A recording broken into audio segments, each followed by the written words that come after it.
I'm not sure motivation levels will change. I do think that AI has the potential to bring out even more of people's native motivations.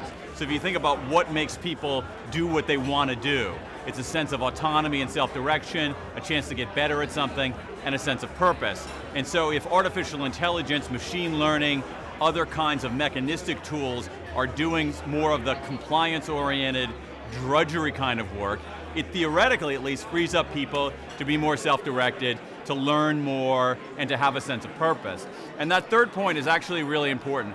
At least right now, it's very hard for me to imagine an artificial intelligence system being motivated by a sense of meaning or a sense of purpose.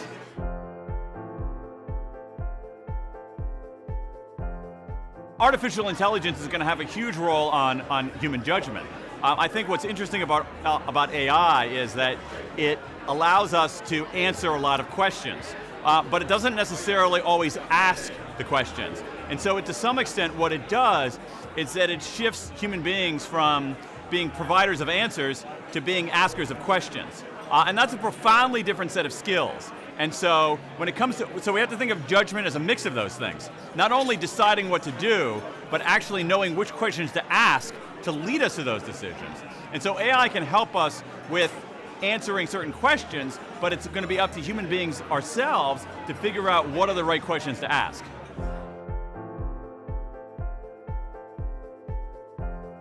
I think that one of the central activities of management, of leadership, of the logic of organizations, and I think it's been the case in the last 50 years as well, is to figure out this question.